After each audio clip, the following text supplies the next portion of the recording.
Hi, I'm Zibby Owens. Welcome to Totally Booked, where I get to talk to my favorite authors and hopefully yours too. Today we are so lucky to have James Frey, who is back on the podcast.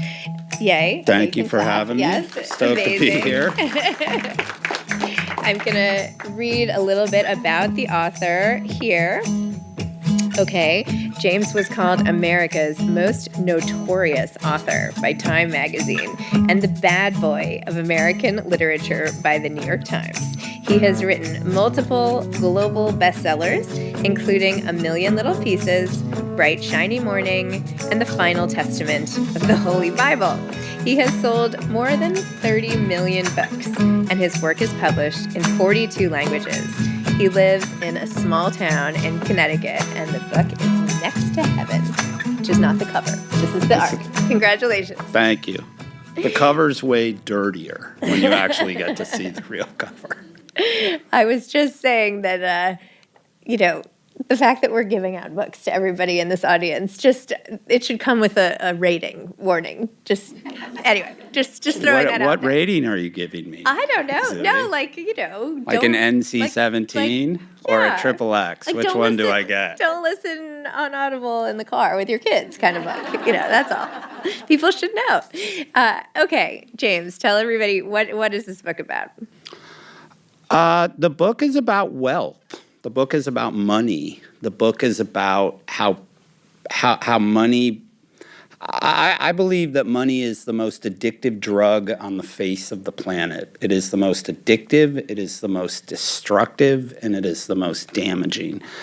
I also happen to live in from 1880 to 2015 was the wealthiest town in the United States and is currently the second.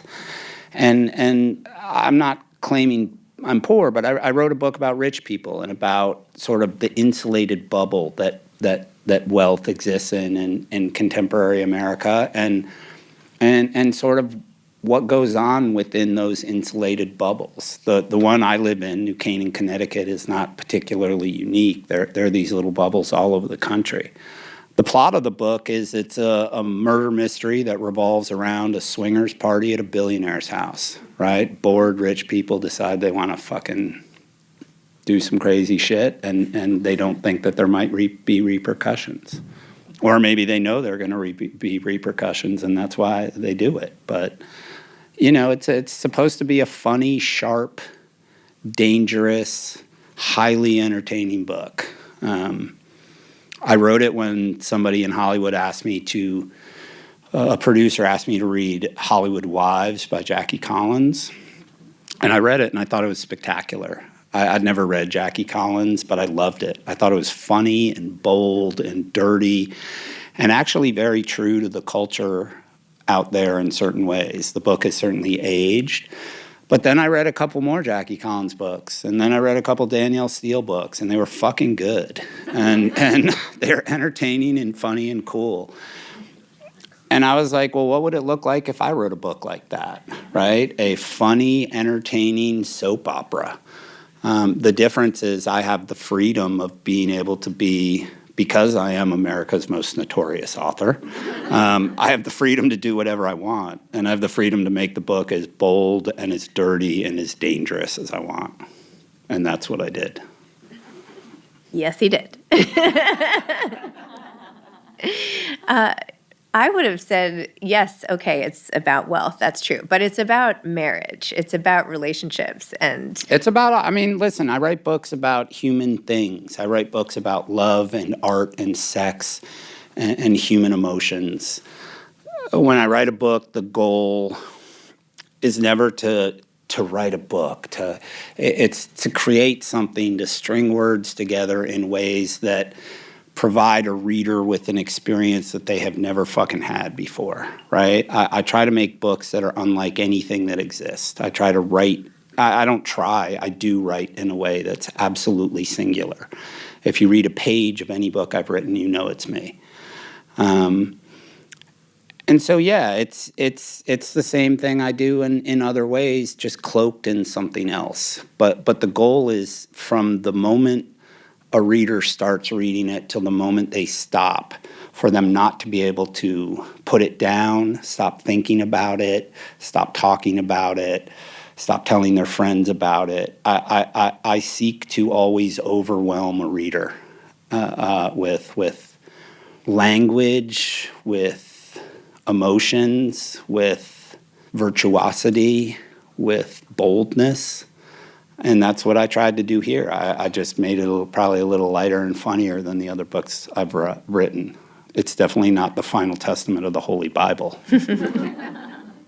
Well, stylistically, there are some things you do every time. Like you have a thing against quotation marks, and punctuation, which is great. You repeat words every so often to like drive them home. It's very poetic in a way, how you narrate, essentially. Yeah, I mean, the goal is to write. Listen, a lot of what I do comes from art, right? My education is much more in art than anything else. I'm a self-taught writer. And so I don't follow rules. A lot of what I do is very specifically designed to do certain things to the reader, and it mimics language, but not written language, right? When we speak, we don't have all these fucking rules. I don't put quotation marks around shit when I talk. I don't say, well, I'm going to say, and then say it. I just talk. And so in my books, I remove the artifice of all that shit that we're supposedly required to use when we write, but doesn't do anything but slow a book down, make it more cumbersome, diminish the reader's experience. You know, we live in a world that's fast. We live in a world where we're bombarded with information, where we have very little time to do or think or pause. And literature and art should always be a reflection of the time we exist in, and mine is. I write fast. I bombard you. I overwhelm you. I don't give you a chance to take a fucking breath. It's bam, bam, bam, bam. And so all of the things that I do stylistically are designed to do things to the reader. There are no paragraph indentations because that half second it takes for your eye to move slows you down, right? There are no quotation marks because they're unnecessary. They're cumbersome, they slow you down, and they don't in any way mimic actual language. It's just some arbitrary bullshit somebody said we have to do. Well, I don't accept it. So I wrote, the way I write. It's like the ultimate rebellion. I don't know if it's rebellion. It's trying to do something unlike anything else. It's trying to be singular. The greatest artists, the greatest writers, the greatest musicians, the greatest businessmen, the greatest businesswomen are absolutely singular people who altered the world because of what they did and how they did it. And that's the goal is for me as a writer and an artist. It's to leave the world differently. It's to write in a way that's unlike anything anyone's ever seen. It's so that when a reader picks up my book, like I said, I don't want them to stop. And when they're done with it, I want them to say, I can't believe he did that. I can't believe he writes like that. I can't believe he says what he says. And I can't believe he does it without apology. That was the coolest fucking thing I've ever read. That was the most fun I've ever had with a book. It was the most intense reading experience I've ever had with the book. And that's the goal. And there shouldn't be rules or impositions placed upon me. And when they are, I don't accept them. So I know we talked about this when I talked to you about Katerina a few years ago, and I know this question has gotten you in trouble in the past, but is this true at all? So I get this question a lot, and I'm getting a lot now. I'll say a few things. Truth is a subjective word, right? And I've been saying that for 30 years, and suddenly the rest of the world understands what the fuck I'm talking about, right? We have fact, and a fact is a documentation of a verifiable event. Truth is however anyone interprets that event. And you and I will interpret this event differently. I think we'll both think it's cool because you're an old friend and I adore you and I'm happy to be back. But everybody else here will interpret however they want. And that's what truth is. It's like love and God, man. We all have our own. And Okay. And is it factual? For this book, I just say what I always say, which is if a publisher wants to publish me as nonfiction, what happens is journalists and readers, some readers, not many, but mostly journalists and people in the media tear it apart to figure out what's not true. And if I write a novel, they tear it apart to try to figure out what is true. And the point of what I do, the subjective nature of how I fuck with the word truth, which is different than the word fact, is that I don't allow you to know, right? I think of what I do as a painting. Like when you look at a painting, do you say, well, painter, is that a nonfiction painting or is that a fiction painting? You don't. You say that is a work of art and I am going to interpret it how I feel I should. I'm going to interpret it in what it does to me and what it makes me think and feel and how it changes me or how I can reject it easily. And that's how I think of the books I write. Other people can call them whatever the fuck they want, and it's meaningless to me. I write books. I make art with words. I tell stories that are designed to thrill and terrify and turn on and break readers, right? I try to do things, like I said, so that when you're finished with the book I read, and I don't know if any of you have read my books. I'm going to guess you probably have, but when you're done with the book that I write, I don't want you to be the same. And I don't want you to think of books to be the same. And I don't want you to think of reading to be the same. And I want you to hold everything else you ever read to the standard that I fucking set, right? I want you to say, you know what, that was great, but it wasn't James fucking Frey, right? And I did that with this book. Like, I don't write a lot. Part of that is because writing takes part of me away. Part of it is because I'm isolationist and solitary and very private. And part of it is because I only write when I'm ready to fucking bring it, right? I'm not going to be a writer who just pumps shit out to get a paycheck or to get my name in a newspaper. I write shit when I'm ready to bring what I've got. And, you know, I think with every book I've written, I've brought it, and I think I brought it this time. It's a little different. It should be more fun. It should be more laughable. It's way, way dirtier. But I think if you've read anything I've written in the past and you've enjoyed it, you'll dig this. Probably more. And hopefully I find new readers, and hopefully I bring new viewers to your podcast with all the crazy shit that I say. Like, okay, mental exercise of where I cannot put this podcast. No, I'm kidding. I'm just kidding. The book deals a lot with disappointment. All the characters are really disappointed in the way their lives have turned out in some way, whether it's the choice of spouse or what they're doing or just their life in general. Nobody is overly happy with who they are. And I was just wondering, are you disappointed with your life? No, very much the opposite. But I have a great life. I have a life that I have built in very specific ways to bring myself the peace that is important to me. I live in a black house at the end of a dead-end road in the woods, right?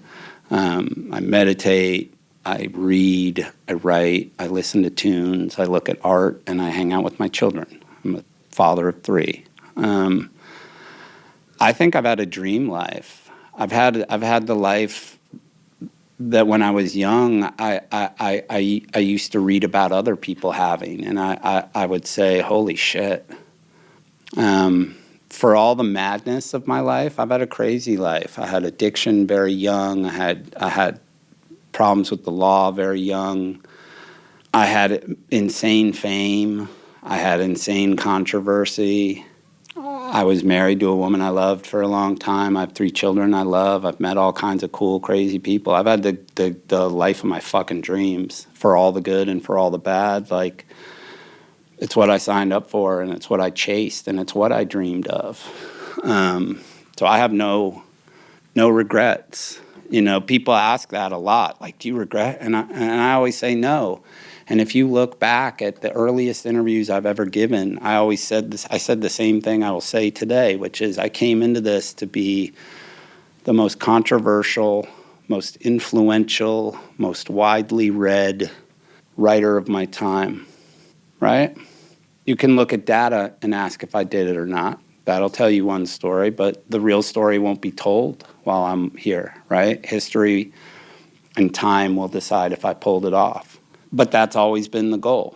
So with the characters in the book, should we take away that, because a lot of them end up making changes. And of course, fiction is like the illustration of change.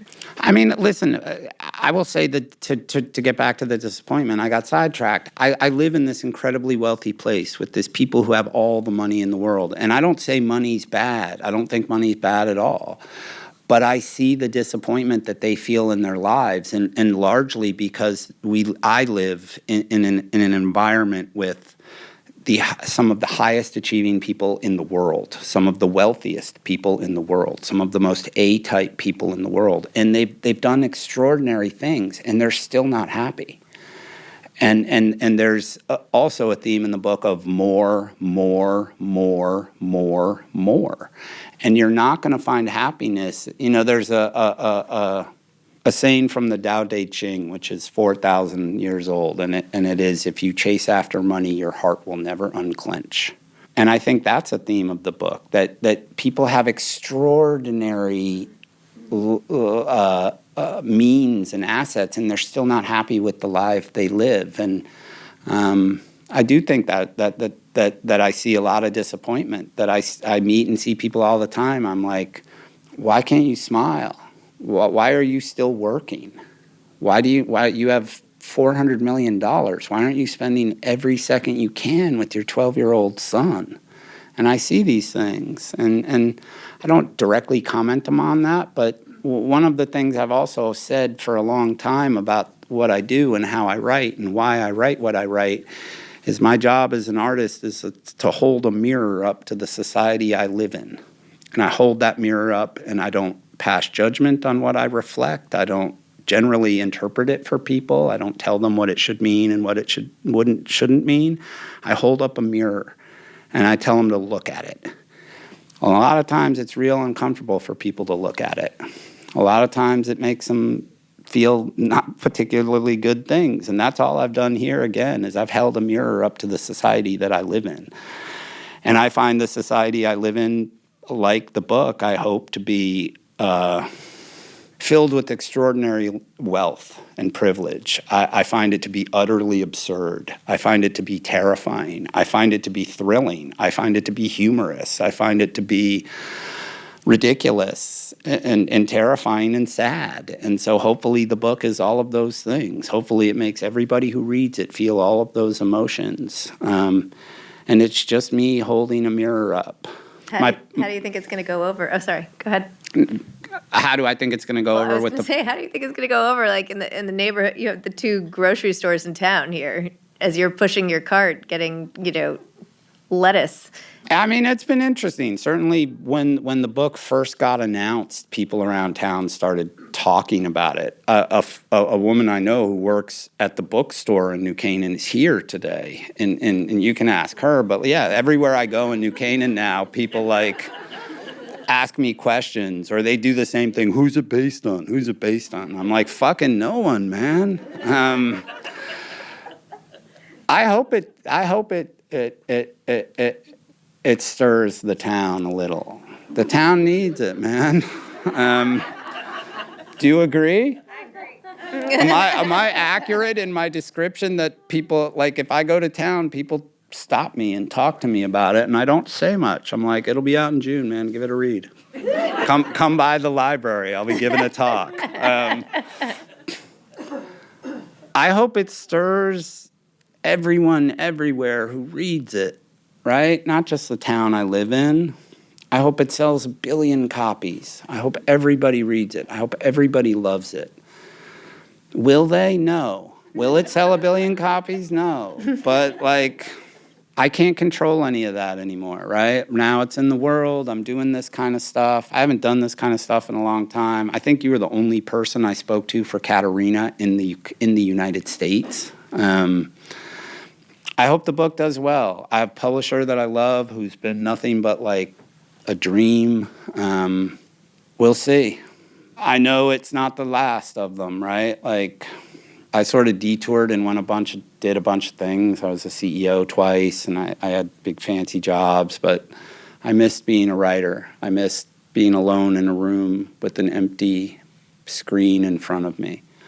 I missed, at the end of the day, seeing that screen wasn't empty anymore. I missed the challenge of writing books. I missed the intensity of writing books. I missed the fever dream of the experience of writing the books. That's almost why I do it more. I can pontificate on all this bullshit, but at this point in my life, I write books because the experience of writing for them for me is like this deeply personal, deeply intense, like magical thing. I've said before, I don't read books that I write. I've never read a book that I've written. My memories of my books are not the words on the page, but the experiences I had writing them, and each of them has been very, very different. And I describe them usually with single words. So if A Million Little Pieces is probably the book people in this room have read, and I describe that book as a long scream, some guy screaming bloody fucking murder for as long as he can. I describe this book as a little giggle. Right? That's what it was. I sat at home and I listened to great tunes, and I was in a comfortable chair, and my house is mostly glass. I looked out at like these beautiful trees, and I literally listened to the birds sing, and I put on music, and I wrote, and I laughed. And I did things like simply because I can, and because they made me laugh, and because they made me feel good. There's this weird, it's been written about now a few times, this weird poem in the book, Oh, Connecticut. I don't really remember what I said. I wrote about like trees and birds and shit. But just to do that, I don't remember what I wrote, but I remember when I was writing it, and I was sitting in this chair, and it was probably 2 a.m, and I was just high from working so long and staring at a screen. I'd probably been working for 14 or 16 hours or something. And it's at the beginning of a chapter, and I had finished this chapter at like 2 a.m, and I thought, oh, Connecticut.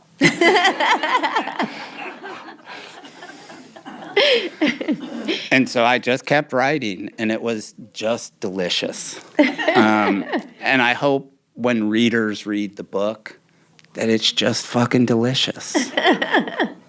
By the time you get to that, that's pretty far along. You've already interspersed the chapters with these short excerpts that seemed so real about the town that I was like, should I be Googling New Bethlehem? I mean, I live in New York City. Have I never heard of this place?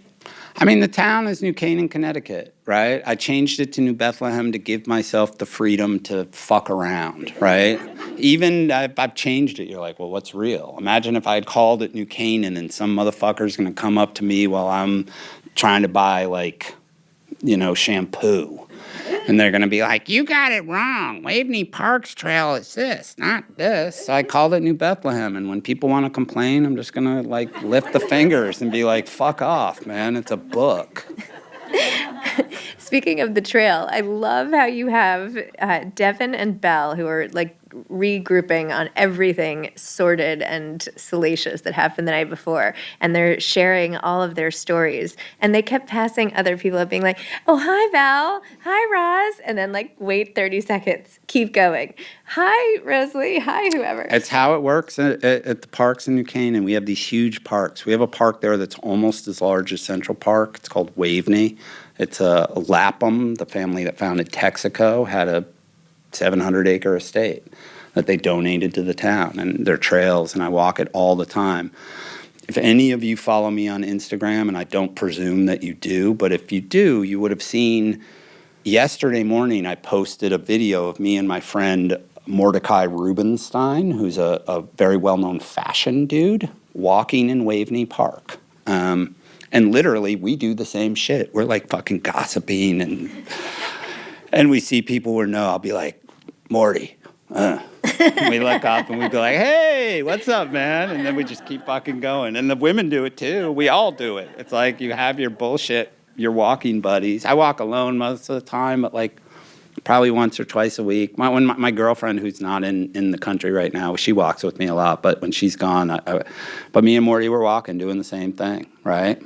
It's what happens there. I mean, there are a lot of things in the book. The gossip, which I call the tea. I was right? going to say your Greek chorus of voices. She told him, and he told her, and did it. Yeah. Literally how it works, right? New Canaan's a town of 17,000 people. If this statistic is still accurate, I think there are 41 billionaires in a town of 17,000 people. It's an extraordinary sort of bubble, and information moves in that bubble, not in ways that are probably any different than the world or other towns, but like I just thought it was funny, so I tried to write funny, weird shit about how it works. Janie tells June, June tells Amy, Amy tells Mary, Mary tells Alice, Alice tells, right? And the story gradually gets twisted with each telling of it, as we were discussing truth earlier, right? But yeah, I tried to, again, hold a mirror up to the town. That's where I live. And I will say a lot of the people who have read it in the town, I don't think there are that many, maybe 20. And we can ask, generally think that it's a pretty accurate reflection of the place. Would you agree? Yes, right? One of the people I had read it, one of my son's closest friends is the son of one of the very high-ranking police officials in town. He was literally the first person to read it in town, and I gave him the book, and I was like, check this out, man, let me know what you think. He called me maybe a week later. He was like, I fucking loved it. And he goes, half the town is going to pat you on the back and shake your hand, and half the town's going to think you're a piece of fucking shit. And I sort of giggled, and I was like, perfect, man, just the way I like it. James, thank you so much. Thank you. It's so good to see you again. Thank you all for coming. And if you read my book, I hope you dig it. Amazing. Thank you. Thank you. And hey, we should all thank Zibby. Books and culture are fading, and to have somebody who's so passionate as a writer, to have somebody who's so passionate about what we do, and for so many writers, you have done so much. And just as a writer, I say thank you for all you do. Thank you for listening to Totally Booked with Zibby, formerly Moms Don't Have Time to Read Books. If you loved the show, tell a friend, leave a review, follow me on Instagram at Zibby Owens, and spread the word. Thanks so much. Oh, and buy the books.